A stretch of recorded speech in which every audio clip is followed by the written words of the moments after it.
Center for Educational Media and the College of Education at Middle Tennessee State University are proud to offer professional development to K-12 educators in Tennessee through our online video library.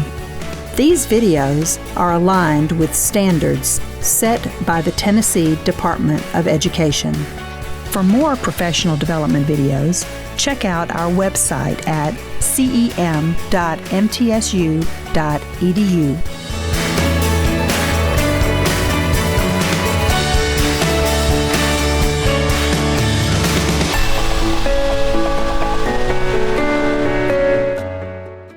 Welcome back to the ELL Collaborative at MTSU's College of Education.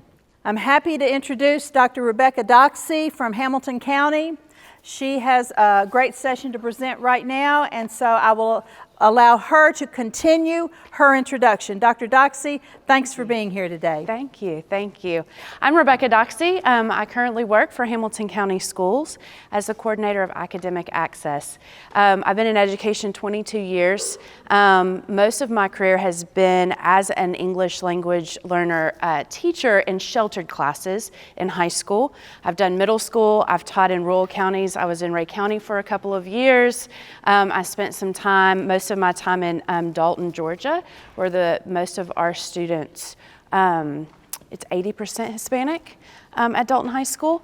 And so I taught 9th and 10th grade, but then I was able to get certified in gifted, so I taught the extremes. So I had gifted, I taught advanced world lit, and then I taught sheltered 9th grade and 10th grade ELL, and it was amazing. It was a wonderful, wonderful ride in the classroom.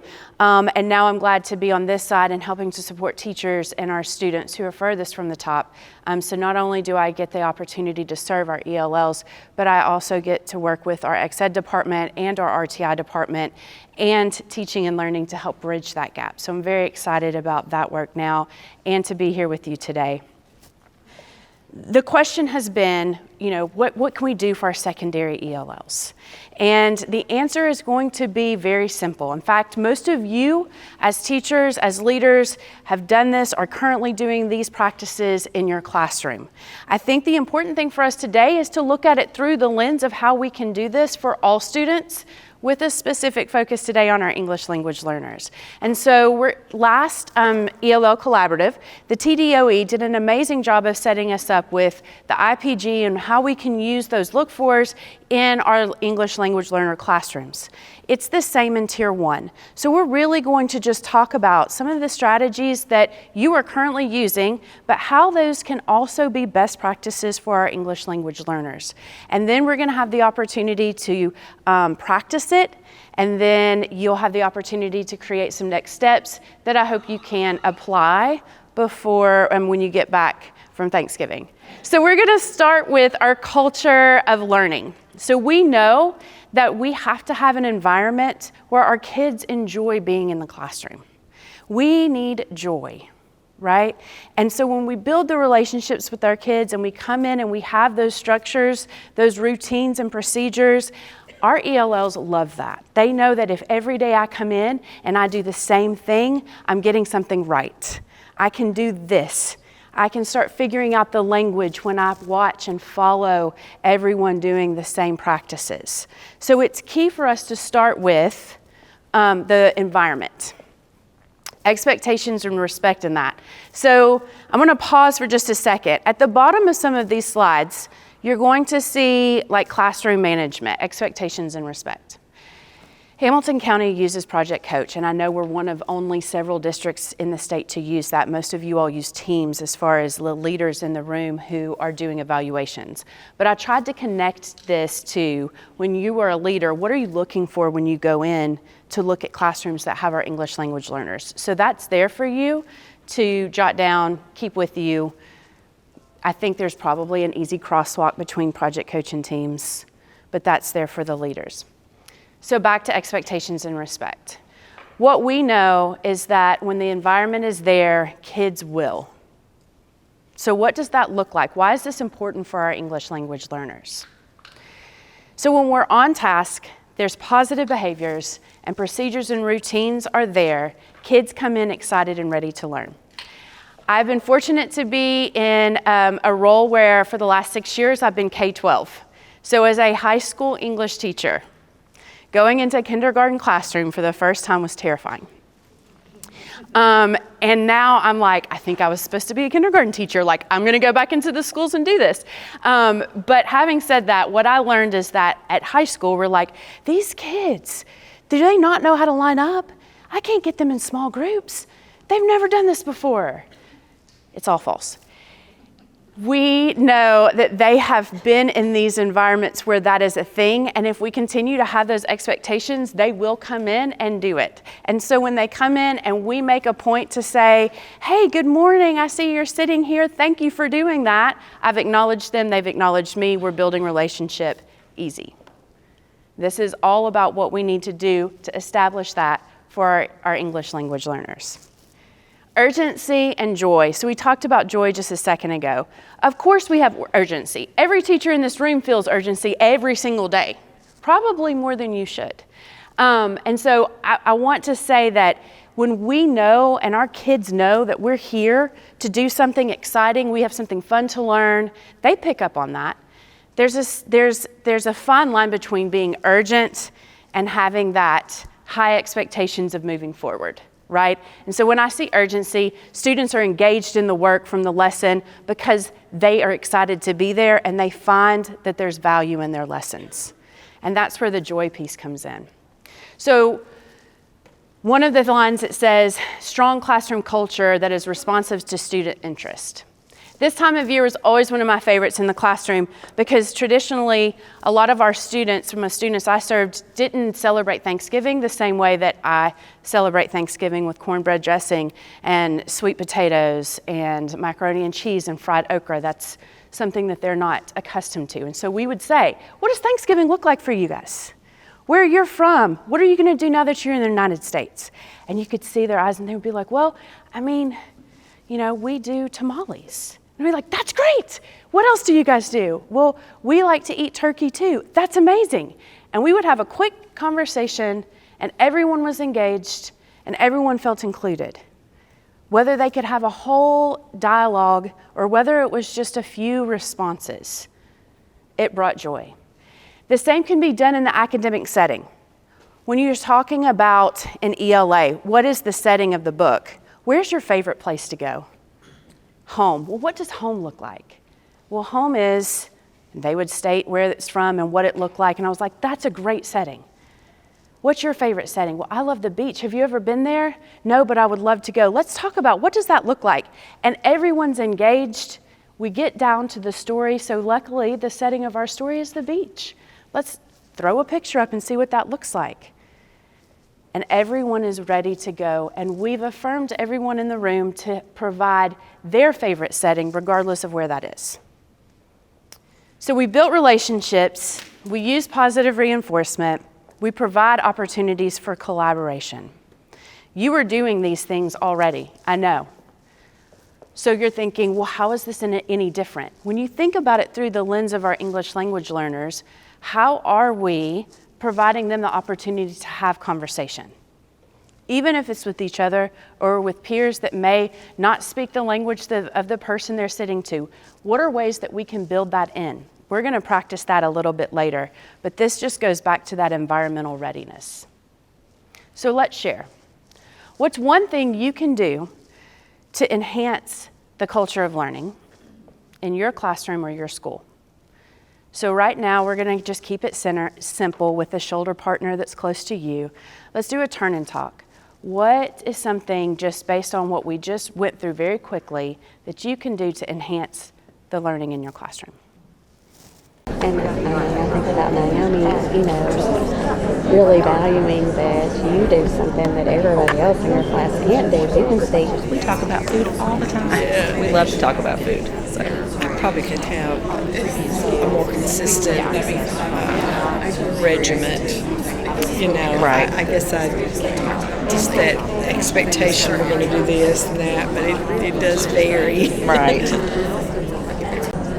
Wait, I don't know what you said. You went like you started and then it got really quiet. Procedures. She's giving me like procedures and routines. Okay, I thought you said one of the procedures. I mean, I think it's great for each perspective to see what's going on in the age. And only one ended up. Because I feel like they're looking for stuff, but you might be looking for something else really more expertise, you know? Because you work with the kids and you might have more suggestions and how that's should be having. Okay, let's come back together in 3, 2, and 1. I really deep in my soul hate breaking up great conversation. And I also hate that I can't walk around and select and sequence and we can have this whole room discussion. We're gonna have an opportunity for that at the end. So please hold any, if you have questions or anything you wanna share for the good of the group, we can absolutely do that. I do know that we do need to have mics available. So if we can wait until the end and we can just have a really good whole group conversation, I would love that as well. So I can't wait to hear lots of conversation. We're gonna keep moving because I definitely wanna get to our practice time. So the next is core action 1, we have high expectations. I thought a lot about this really last night, and I remember, and I don't know that everyone will have had this experience, but I would feel like as an adult, at some point, you've walked into a situation where clearly you read the room or at the end of whatever you were there for, realized that the people there may not totally believe that you should have been at that table, or that the work you're doing, or that you're not capable of doing the work. And we feel that. We pick up on that very quickly. And our first instinct is to go to and be like, but I can do this. I am doing this. Please listen. And when people have already decided that you can't, you feel that, and then by nature, we shut down. Our students, even our kindergartners, can also feel that. So having high expectations for all is a really good way to start getting our kids engaged and wanting to be in school and wanting to have the opportunity to learn. So when we think about high expectations, it says that it convey high expectations and provides multiple opportunities for student mastery, effectively differentiates throughout the lesson, knows when and how to scaffold instruction, and uses the flexibility grouping of appropriate times with students. I mean, that's not a big deal, right? Like, that's so easy. There's a lot to unpack there. But what I want to really focus on for this 1 second is the word when. A lot of times when I first came into this role, it was like, Doxy, we need something like now. Tell me what I can do right now for my students. And there is you keep teaching, but don't go straight to the when with the scaffolds. Start with the top. Let them grapple, let them have some productive struggle, and then help so that they can see what that feels like. You'd be surprised about how much they know. One of my favorite stories, and I promise I only had one anecdote for today, is I taught, 10th grade, ELL, sheltered, new student in October. She came from Texas, but she'd only been in the United States for a year. And so we were finishing a unit and I had her sit down and I said, okay, will you write a journal so I can just get a kind of here's a topic. I just want to see where you are in your writing to get a gauge of where to start. And so at the end, she pulls out a book and starts reading. It's Grapes of Wrath in Spanish. I said, oh, okay. Well, I would love to talk about this with you a little bit later. So she gives me her journal and I'm reading it, and in it she uses the word disequilibrium. And spelled it correctly, which I don't think I could do. And I was like, oh, you're not in the right classroom. So in the same block, we did block schedule. On the opposite days, I taught Advanced World Lit. And I said, you're coming to my Advanced World Lit class. And she said, oh no. She had a thick accent. She was precious. I said, Maria, you're coming with me. She was like, I can't. I will not let you fail. I will be your teacher. You're coming into that class. She held an A or B, high B average the whole time. My students in that class loved listening to her speak because of what she brought to the table. She ended up suggesting that we read Pride and Prejudice, and I was like, well, that's your senior year, so hold on to that. But if I had only looked at her paperwork when she came into my classroom that said she'd only been in the United States for a year, and we gave her the screener and she still stayed in ELL, she would have stayed in that sheltered class and would not have thrived. She took AP the next year. High expectations for all and recognizing when to provide those scaffolds give us opportunity to really let all kids thrive wherever that is. They're all not going to be reading Grapes of Wrath in Spanish, right? But they may be able to do more of the grade level work than we anticipated when they came into our classroom. So here's what the research says. Mainstream teachers were more effective when they viewed ELL students as equal members of their class, deserving the same high expectations and support that all other students received. So let's share. What does it mean to have high expectations for all students? So this time, if you turned and talked to the person that you're comfortable with, turn around and talk to somebody behind you or in front of you and engage with someone different than the person you talked to last time. Building a relationship with the students to really see what they have the potential to do so that you're putting them in the right places so that they can not only just learn so it's been but really thrive. great seeing that and kind of understanding that they have this knowledge. I will say that in my experience, because I'm K-5, that some of the kids, you might be surprised that if they can't even read in their own language, good job. Feel like they can't expectations. She's in her class, and it was advanced government, like she was doing like how a bill becomes law. But the whole step of the way she used like guided notes.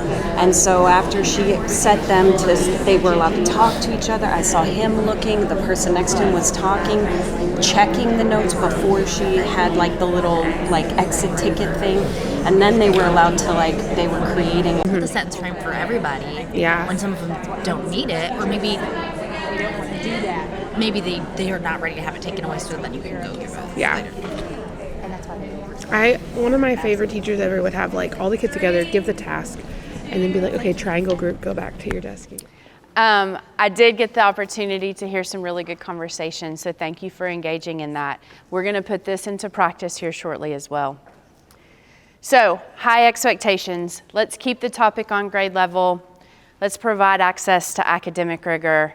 And let's make sure that all students can participate. We're going to talk about what that can look like here in just a second. So, opportunities for engagement.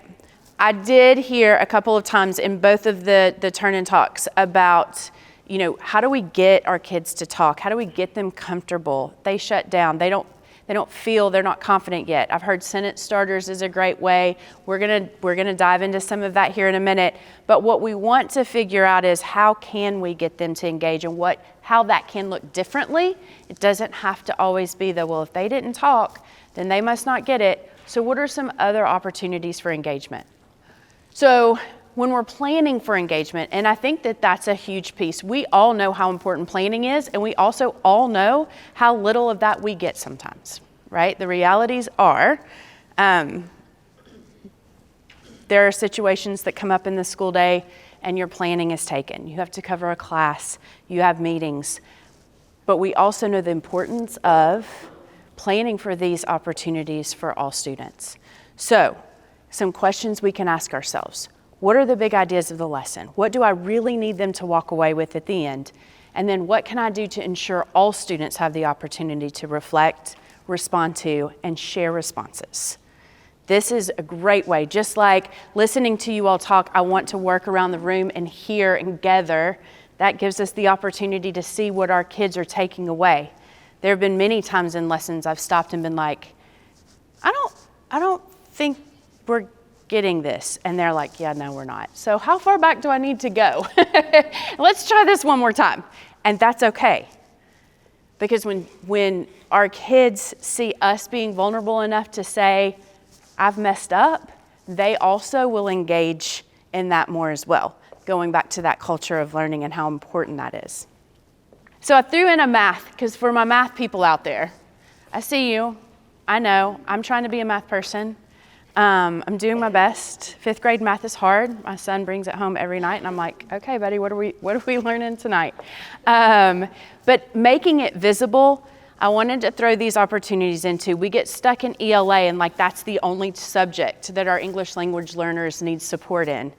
But how can we make things visible? What questions are we asking? What strategies, what pictures can we show? Even in math, this whole conversation that we're talking about now can be applied to all of our subjects. Science, social studies, the same. I tend to gravitate towards ELA because that's my comfort zone. But I recognize that all contents struggle with, how do I plan for engagement? What does that look like? You have to do the math. Okay, but how do we make it visible so that they can see where they're going with the math? So those strategies for engagement, there can be a quick write, there can be a quick draw. We can share responses in small groups, and the time we're checking for understanding to see what that looks like. But I put these 3 things up because this is typical go-to for most teachers.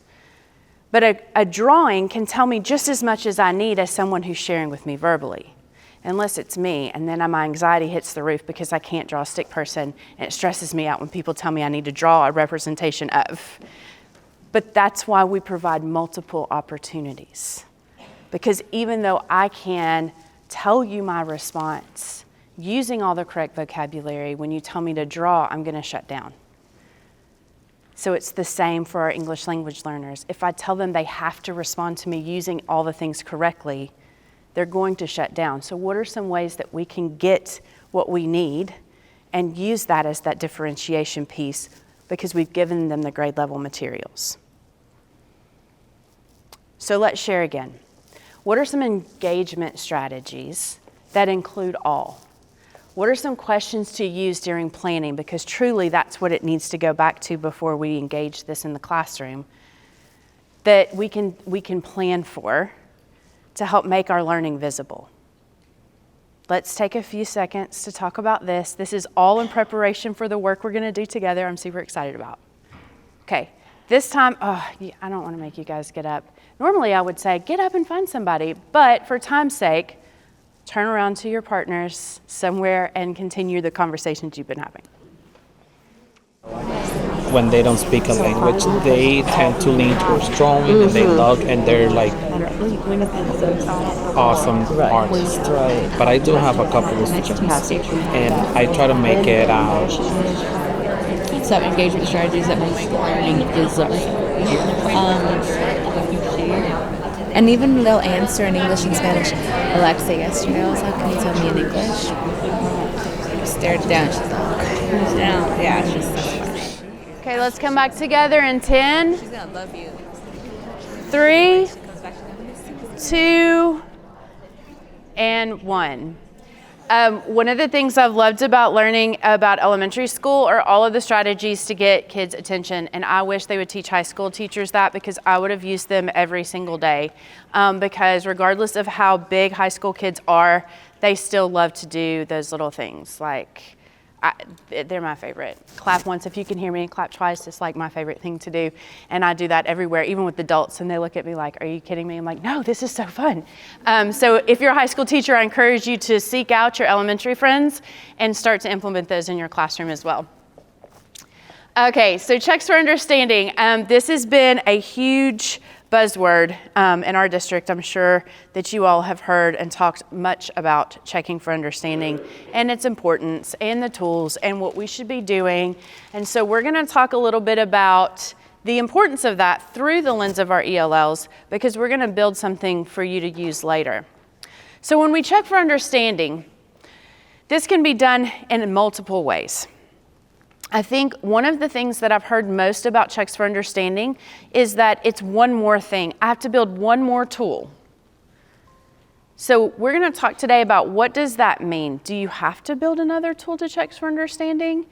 What data can we collect, and how can that easily be done to make decisions in the moment, but then also to use for later on? So here we want to be sure we're providing timely feedback. We want to make sure that our kids are getting something right then and that we are addressing misconceptions. So what can that look like? So what the research says, in case you didn't know, here's a review. We want to identify gaps. We want to tailor instruction, and we want to increase engagement. The story I told a minute ago about being able to look in the room and go, we're not getting this, are we? And having to stop and pivot in the moment. I didn't have a checks for understanding tool at that time. I read the room, but if I'd had something, I would have identified that much earlier.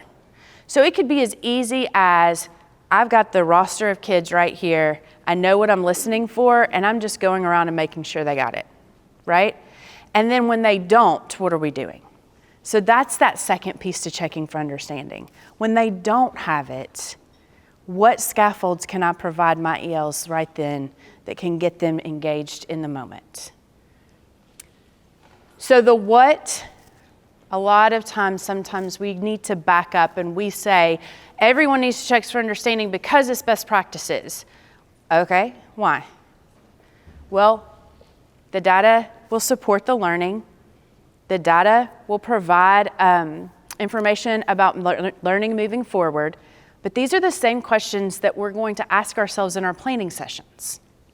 So why am I asking this question right here? Why am I asking it right now? What am I wanting kids to get from it? And then when they don't, what am I going to do next? So some strategies for this, some questioning techniques. You've got open-ended, you've got closed-ended, you have wait time. But then you have the think, pair, shares. You have your exit tickets. You have whiteboards. This all goes back to that, if I'm going to let you draw your response, but somebody else wants to write it, what am I looking for in the drawing? And if I don't see it, what am I going to do with it in the moment? So, what are some ways to check for understanding? Although I know that I'm also reading the room, you all know checks for understanding, you've heard about it. But what I'm fascinated with is that there are a lot of ways to do this that I had never thought about. And somebody's like, what do you mean you didn't think about that? Like, that's something I've been doing for the last 5 years. That's amazing. So this is an opportunity to engage with someone around you that you don't talk to every day. What are some ways that we can check for understanding? 1, 2, 3, break. Name of it, but those like little online surveys where you can see everybody's response. Sometimes it's just scanning the room. You know, you don't get it. You know, that look on your face is scared and confused. And so yeah, you're right. That's little simple. Sometimes they can hold up something. We do all this. This is what I think about our math curriculum, like key questions. Identifying the places that we're drawing for it too. I didn't even have to do the 3, 2, 1 this time. That was great. All right. So what we're getting ready to do is we're going to kind of combine that run through of this is what you're doing. This is what we're calling it. Now, what does that look like, and how can we plan for that for our English language learners in our secondary schools? Although this could be done truly in any of our grades, moving down to the content that you're delivering. What we're going to dive into here, first of all, I apologize for all the words on the screen. I'm going to just name that up front. We're going to dive into a couple of research studies. You've probably seen these. So if you have seen these before, I'm going to challenge you to think of this differently. Why do you continue to see these same studies? Why do we continue to dive into the same research? So I'm going to challenge you to kind of push your brain to think, like, they keep showing me this, I keep hearing it, instead of shutting down and checking the Facebook, what is it about these studies that they keep coming back to us? Why do they keep coming in front of us? If you've not seen these studies, I challenge you to jot down, what do you notice and wonder? What are some things that you think you can take away and take this back to your schools and have conversations with some of your colleagues? So we're going to start with just understanding the importance of background knowledge. Okay? We know background knowledge is important. Everybody understands that. We talk about it. A lot of the curriculums now have a whole launch section where it's engaging the kids in what they're about to go into so that they have that information.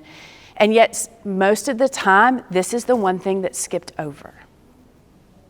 This is where it goes back to that, who is sitting in front of us? And in high school, I know that you can have 120 kids sitting in front of you in a day. But who are the kids sitting in front of us? And what about the information I'm going to teach, what background knowledge do they need to know, or what can they provide me that maybe I don't know that they can bring to the table for conversation?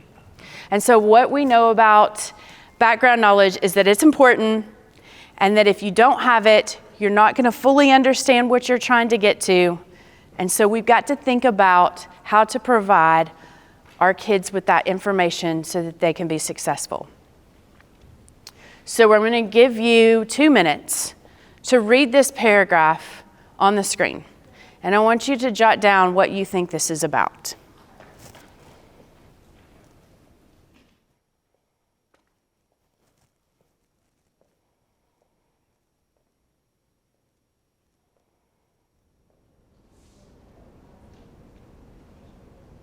I know we're supposed to have a mic, but I'm going to just repeat what you say. Does anyone want to take a shot at what this paragraph is about? Is that cricket? Very good. I had a cricket. How many of you knew this was about cricket?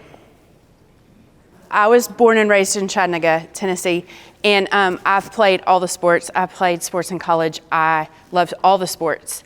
I know nothing about cricket. I went to Google it on my phone, guys. This is so funny. I went to Google it. It brought up the cricket wireless. It brought up the cricket animal. It did not even bring up the sport. I had to go back in and put in sport before it even brought up anything. And so that made me, I was like, oh, this is hilarious. If you don't know about cricket, so when I read this, I had no idea what's happening. I have no idea what the concept is. And I'm knowledgeable about sports, and I'm a pretty decent reader, but I could not access this. So here's a picture. So if I were teaching this, I would start with, here's a picture. This is somebody playing cricket. It's much like baseball, I think. They just use a lot of different names. So that leads us to the baseball study. This is the study that many of you have probably seen over and over and over and over again. So remember my challenge, okay? Why do we continue to look at this? If you've not seen this, let's take a second to dive into this. So the study showed that reading ability had little impact on how well kids understood the story. But the knowledge of baseball did. So they gave a bunch of kids the story, and in the story it was about baseball. And the kids who played baseball, but their reading levels were really low, outperformed the really high readers that knew nothing about baseball. I also used this study to say, because I am from Tennessee and because I did play sports, I used a lot of idioms, sports idioms in the classroom. So my first few years teaching, I would use all of the sports metaphors. We're going to drop back and punt because I didn't do this right. All of these things, and my kids would just smile and they would just shake their head. And finally one day I said something about baseball, and a kid raised his hand and he said, "Miss Doxy, what's baseball?" And I was like, oh, I have a teachable moment here, and this is my favorite thing. So I pull up a picture of the baseball diamond, and we go through the positions, and we talked about baseball, and they were just hungry for it. But they didn't know. Baseball's not something that they were used to or played. And so I'm saying that for 2 reasons. 1, because I relate to this study, and 2, a lot of times, especially in high school, we use a lot of idioms, or we make references to things that not everyone, unless you're from the South even, understands. And so just bringing attention to that. Use it as a teachable moment. That's important. So we have background knowledge. Doesn't matter our reading level, we can be successful. So what? What are ways to incorporate background knowledge prior to lessons? I'm going to challenge you to think about it this way too. How can we do it in a way that it doesn't consume 20 minutes of our class time? So when I had this conversation with some new teachers a couple of years ago, they come back with these great lessons and it's 20 minutes of showing videos and I was like, no. You can do this much quicker. Talk about that. What is the idea? What is your thoughts on how long should it take to build that background knowledge or to provide information? What can that look like? Let's turn and continue with our groups that we're learning with today, and we'll share out here shortly. One of the realities is that when our students take the state test, we can't do any knowledge speaking for that. We can't look at the text and be like, oh, they're going to need this. So like, how can we set them up in ways that they can get information that is transferable? And sometimes it's specific to baseball, and like you're going to have to just like lean all the way in. But I think there's also opportunities for making sure that we're like building capacity of understanding a world that is not their own. Well, I think it goes back to... I think you can do like a quick little video, maybe show some things. I mean, if you're doing like a show like a picture of food, this is just a little picture of the topography. So it's just like, those 3, 2, and 1. Such good conversations. Show of hands, like how long, minute-wise, do you think building background should last in the classroom? I got a 5, I got a 5, I got a 7, 3, 5, 7, between 3 and 7 minutes is kind of the gauge. Depending on the context and what you're doing, I could even argue a minute sometimes, depending on what you're getting ready to dig into. I did hear a conversation over here that I think is great. We say building background, but that doesn't mean it has to happen only in that beginning of the lesson, right? So we can be involved in a story. We were reading a story in 9th grade, and possum, which we know possum is not spelled the way it sounds at all. And so that threw all my kids off. And they were like, what's a possum? I'm like, how do you not know what a possum is? They're all over the roads. And so I pulled a picture up. Armadillos are something that are more typically, seen around. So we pulled up a possum and they were like terrified. And then they go, oh, and then we moved on. It took about 30 seconds once they got unscared of the picture that I pulled up because it was really scary. But that was building background in the middle of the lesson that was significant. The other piece I challenge us to think about when we move forward into our activity is to think about what's necessary. So that takes that pre-planning piece, right? What do I need them to really understand and know? Is it every word? Is it all of the settings in the story? What part do I really need to get them to understand at the beginning? And then where do I maybe need to pause? So there's the so what, now what? Well, we build background knowledge. We pique their curiosity. We preview the text. We have pictures and videos available as needed. Nothing sold Romeo and Juliet more than the Leonardo DiCaprio movie trailer, right? Like everybody's ready to read about some Romeo and Juliet until they start reading Shakespeare, and then they're like, wait a minute, you tricked me. This is not how they were talking. I was like, oh, yes, it is. So we know that there are ways to get their attention, but it doesn't have to take an entire lesson. Okay, so we're going to practice. I have a sentence up here. And we're going to read the sentence, and we're going to pretend we're students, and I'm asking students to respond to this sentence and explain the representation of the fence and its role in division and restriction in society and politically. Okay, so it's a pretty big question. Like, what does this stand for? We're going to get, there's lots of layers here, okay? So we're going to look at the sentence. The barbed wire fence, a stark symbol of division and restriction, snaked across the desolate landscape. Okay, so I'm bringing this up. I've got barbed wire highlighted. Okay, so I've highlighted that because I need them to understand. You need to know what a barbed wire fence is. In order to respond to the question that I've asked, you need to know what that is. So I'm just going to put this up. You can put up any picture of a barbed wire fence. But I learned that I looked it up in Spanish. I'm not even going to try to say what it is in Spanish, but I think it's a different term. And so I've had a conversation with my classes before about barbed wire, but they knew immediately when I showed them the picture. So as a class, which you all are an amazing class, by the way, your engagement is phenomenal. Great job. Thank you. It's made it very nice. So we're going to practice. So we're going to go back. We're going to look at the sentence.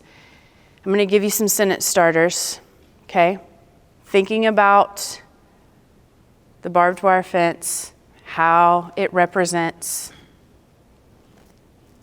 division, what that means.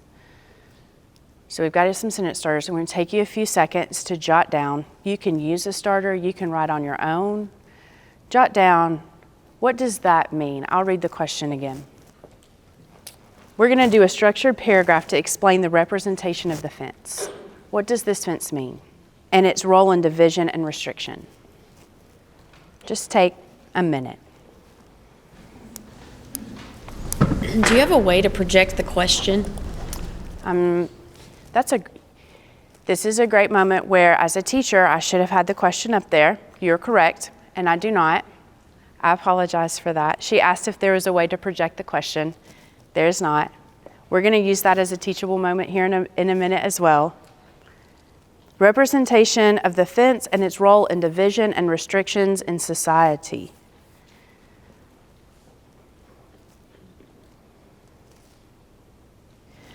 Okay, with your learning crew for the day, talk to each other. What kinds of checks for understanding tool would you need if this were an assignment that you were given? Let's look at what could you use to gauge the kids and where they are. When would you use it? How much time are you giving? Where were you in your process of unpacking this sentence? And then we're going to move on and do another activity with it and hopefully come away with some good ideas for your lessons moving forward. So let's turn with your learning crew. How do you feel about this? What kind of checks for understanding tool would you want to build if this were an assignment you were going to use in your classroom? 1, 2, 3, go. Would I need to hear them connecting that symbol to something in real life that they had, like a place, a time they had seen a barbed wire? Either they're saying that or they're writing about where they've seen a barbed wire, so they know they exist. Responses to select and signals. I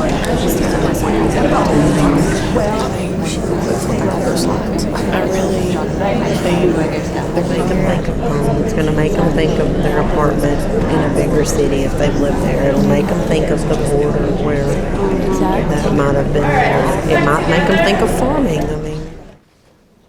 So I'm curious, and this is where we will need some microphones. What words, first of all, in this sentence, do you feel like you may needed to have spent some more time on in order for students to access this assignment? Besides barbed wire. Symbol. So we've got symbol. Tell me more about why you think symbol. Well, knowing the level that my students are at, I feel like we could do a quick review of symbols and then asking them more of what symbols do they see in their life, like the peace sign or ones that they might see that are common. I think just that alone will get them to understand that they're looking for something that is going to be defined by an image or object. Good. Who else? What other words? I think snaked, especially in a verb form, like maybe they're familiar with the animal snake, but like what does that mean as a verb? I think would be really important to talk through. That's good. Yeah, when I was typing the sentence, I was like, oh, and this is a verb. And how are we going to unpack that? So I've got symbol. Of course, we did barbed wire, snaked. Anything else that you think they need to access? I think stark. Stark. How many of you agree with stark? if I removed Stark from the sentence, so the barbed wire fence, a symbol of division, but what does Stark tell us? What is that really emphasizing? The depth of it. Yeah, the depth. So there's lots of ways we can go with this sentence, okay? But we don't have to pull out everything. We don't have to spend 15 minutes on vocabulary at the beginning of the lesson teaching all of these words. We can show a picture. We can talk about symbol. We can talk about snaked, but we let them dive into it first. I use my checks for understanding to see, then I pull back and I give them a little bit more. And then I let them grapple with it, and then I may need to pull back and give them a little bit more, but we're staying with the sentence. So let me ask you another question. I did not put the question up here, and when I did that, I did it purposefully, because a lot of times we're in the moment, we're teaching, we ask our kids to do something, and we don't have it posted. We don't have our slides, and we don't write it on the board. How did that make you feel in the moment of trying to accomplish an assignment? It wasn't ill intent. We never do it with the intentions of hoping for failure. Oh, I'm gonna wake up today and let's go see how many kids I can fail. Like, that's not what we try to do, but it's little things that when we do it unintentionally, our kids can't access it and then they start to shut down, right? So what are ways, really quickly, that we can prevent those things from happening? Based on everything we've talked about so far, let's wrap this up in a pretty bow. Using this assignment, how can there be high expectations? How can we create opportunities for engagement? How are we elevating our culture of learning? How are we using our checks for understanding? Talk to your group, and then I would love for each group to kind of share out just kind of where you are at the end of this before we go back to creating your next steps. Lower level. I could still pay them for ESL if they need more. I mean, I wouldn't have to. Like, I'm thinking, like in the school. Yeah, I'm thinking newcomers that need at least the whole time to get some credits. Like, I think about 13 this week that she had a membership. But you want to do your newcomers, they're in their freshman and sophomore year, and you don't want them really taking English until then. So it's part of that. If they don't know, I stop. See, routines and procedures. The first time I had to count, the second time I had to count, the third time I didn't really have to. And now you guys are already just kind of winding down. I love it. Okay, I would love to hear from your groups, your learning groups. You guys have had some great conversation that we haven't really got to engage whole groups. So let's take a few minutes to share out. I would love to hear your thoughts, feelings, overall ideas.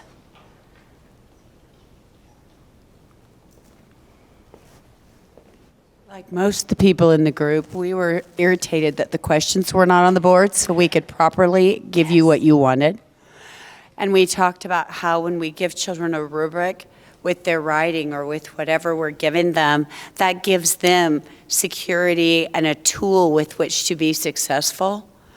And that it's really important, like she was mentioning, think, pair, share, because then they can combine what each of them brings to the table. I love that. Thank you very much for sharing. Yes, it is frustrating when you don't know everything that you're being asked of.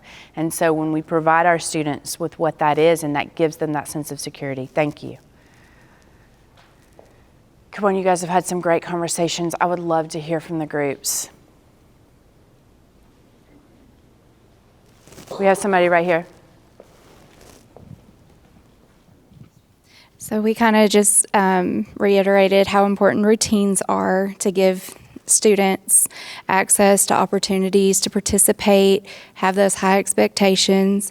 We talked about scaffolds that meet the students where they are, and we really enjoyed the open-ended questions so that students can bring different things to the table and not be wrong. You know, they get that opportunity to make that connection without having a right or wrong answer.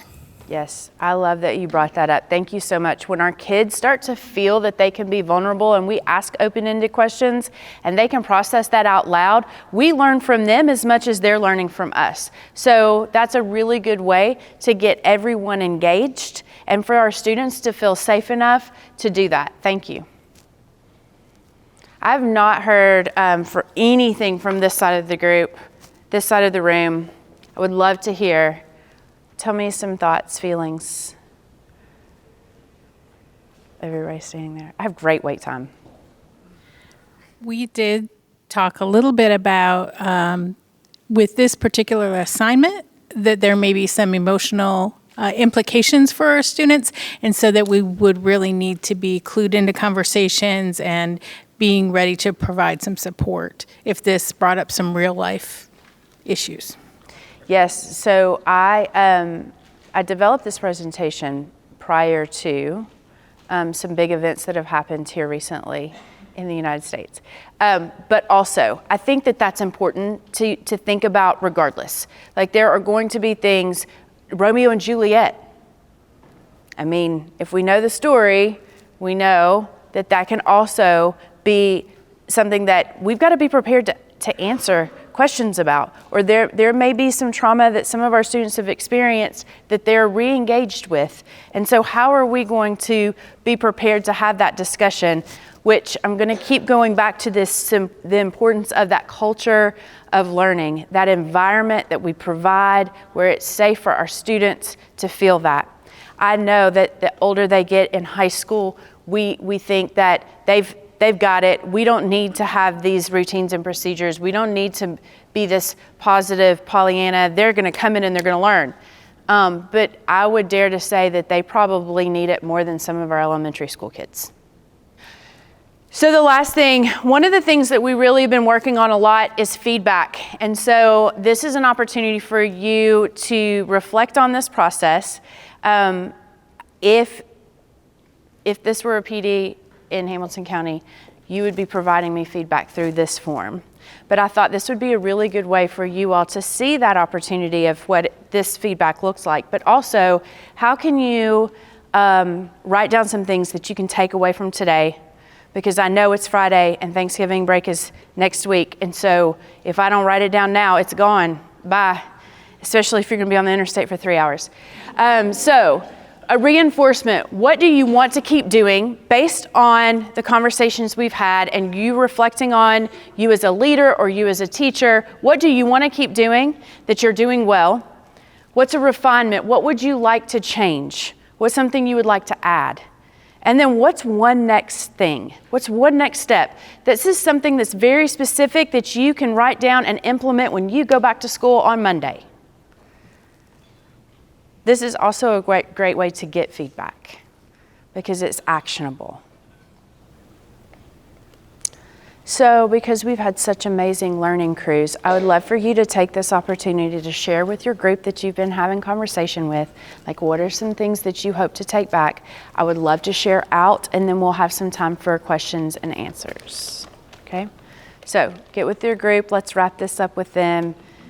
Share out. I always love to learn from my people. Yeah, that's what I kind of wrote too. How will these vocabulary slides help guide the objective or the desired outcome? So we just talk it out, and the same 3 kids talk it out every time. And so, yeah, so do they really know that? Yeah. And so I think using that verbiage of are you checking for understanding? I think as I coach teachers. And that has to be with all kids then, not the 2 or 3. Yeah. Or like we were talking about, did they have them all write something down for the frame motivation? Otherwise, you're only going to hear from the same. Mm-hmm. Unless they turn and talk. That's been my biggest. I would love if we could take a couple of minutes to share out something that you took away from your learning group today. It can be from your debrief. It could be from earlier in conversation. Share out something that you've learned from your learning groups today that you can't wait to go back or that you're thankful that you have learned.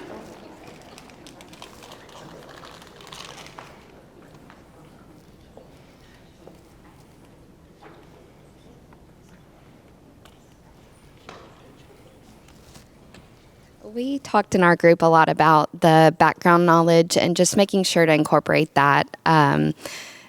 We don't realize how much they actually know. So just making sure, like you were saying, to kind of keep checking in with that. And I forget what I had it. It's okay. What I typed now because it's on here. But that was the main thing, was just the background knowledge and making sure to tie that in and not leave out those things. Do you remember what else I said? I like how some of our groups, the kids, some have more background knowledge than others. So you have to keep that in mind when you're talking, because some of them are really going to understand, and then you're going to have the ones that might not say anything. So you got to, really check and make sure that everybody's kind of involved. Yes, that's important to recognize as well. And that's why I think it's important not to spend so much time on the building background, and how can you incorporate questions and ways to get your kids to bring that out. You don't always have to be the deliverer of all the information and knowledge. Our kids sitting in front of us can bring a lot of that with them as well. The open-ended questions was what I was trying to get to, and tapping into their experiences. So it came up after. We have someone. I have one from the chat. Stephanie said that reinforcement for her was continuing to pause and talk about unfamiliar words, that kind of paying attention. And I also put that for me personally. The thing I'm going to take away is the check for understanding piece. That instead of front loading everything, making sure that you're building ways to make students' understanding visible and then being responsive to their needs instead of assuming they know it or don't. Because I feel like for a long time we just assumed they knew it, but then sometimes we lean too heavily into assuming they don't know and over teaching or over scaffolding. So, and the one next step I'm taking away is this reinforcement, refinement, one next step protocol for closure in my classes. I'm like, I love this, I'm gonna steal it. Good. Yes, ma'am. I wanna take away the being more intentional with the planning of the questions and planning of the materials, like the PowerPoints, so I can make it more inclusive for all of my student levels and help it facilitate more learning towards the overall goal. I love that. Thank you so much for sharing. We had someone up here as well. You raised your hand, I'm gonna jump on it. We focused on how do we make this skill transferable for teachers on a day-to-day basis, varying their lesson. So I really appreciated the open-ended questions that you provided for us, so that we have this ability to be able to balance what we're front-loading or pre-planning for students versus what we are reacting to in the moment when we realize we might have some background knowledge that is lacking. Yeah, great, thank you. Okay. All right. So reinforcement, we're thinking more of professional development that we facilitate and lead for our county. So we're going to continue to help our general content teachers help the students access the Tier 1 curriculum, because that's our number one priority.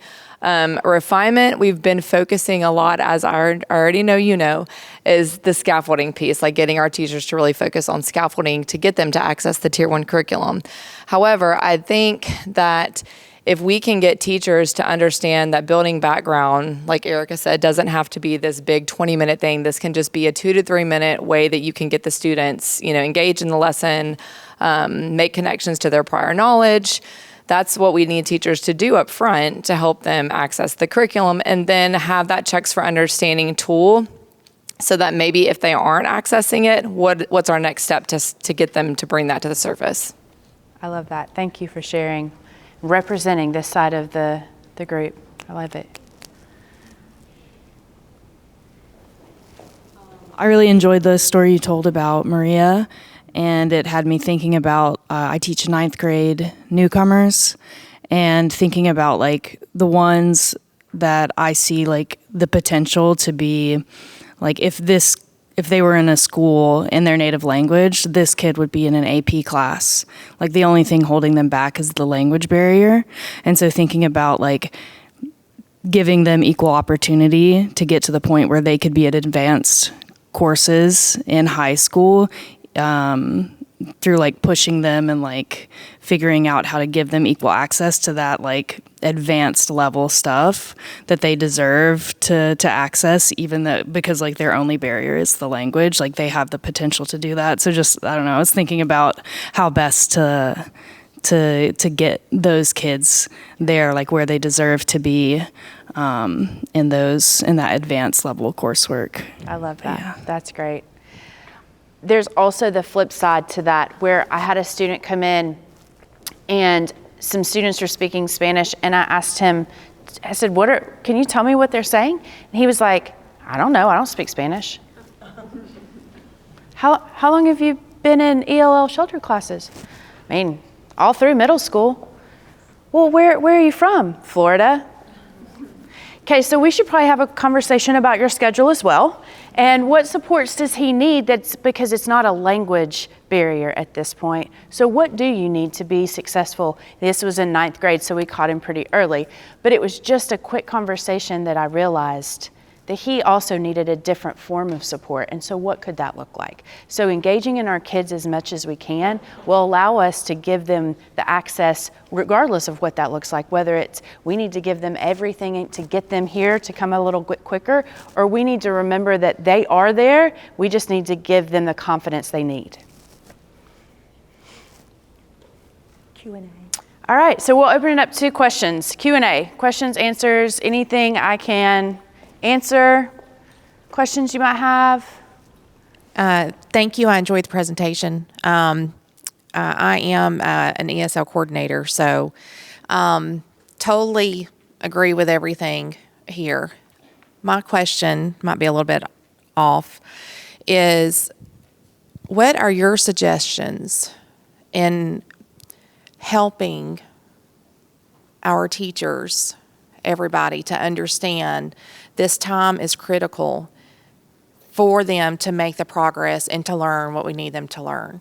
I almost feel like I went through with some IPG sessions in our district, and I'm not sure if it's like, okay, we've got to get through all these standards, or it's like I've got to be at this certain pace at this certain time, because there's going to be some content that, we can get over quickly. There's going to be some that, it's going to take a little bit of time because we're not there. What are your suggestions from your level of experience? What would you recommend? Because it's needed, and I know it's not just needed in my district. I know it's, like, how can we help support the teachers to understand this is critical for us and for our future students to be where we need them to be in the place where America's going? Yeah. That's a great question. And I think that the answer that I have just right now off the top of my head is gonna be simple, but sometimes that doesn't mean that it's easy to implement. So I love that you started talking about the IPG, because just a minute ago we talked about the importance of our kids having a rubric in front of them to know like what the expectations are. I think the same thing is true for adults. So this is where we're headed. These are things we're going to be looking for. And when we look for these things, this is where that piece of our support and training could come in. When we say checks for understanding, look, here's something that you can use. Try it out. See what it feels like. Let me know. Let's come back and talk about it. And then what did it do for your kids in the classroom? Like, let's monitor that. When teachers see, when anybody sees progress in anything, like when we see a win here, we get buy-in. And so staying focused on whether you want it to be checks for understanding or high expectations, pick a focus that you really want to help support teachers in. And help them to give them some strategies and practices with what that is. And when they start to see and get those wins, let them start sharing out to their people. And then that helps to create that sense of urgency and excitement for all. But we've got to start small, because we know we can't come in and do it all at one time. So when we narrow our focus on something and we start to get wins in that, then we can start to build on it just like our students do. That's my off the top. I'm sure there's more we can unpack it. No, that helps. It really does. It's just the hard part of like start small, because it's like. Yes, because if you start all of this, we don't give all of our standards to our kids on day one and say, all right, guys, I need you to know all of these. So pick something that you feel like would be easy to start implementing, that would be an easy win for everyone, kids and teachers, and go from there.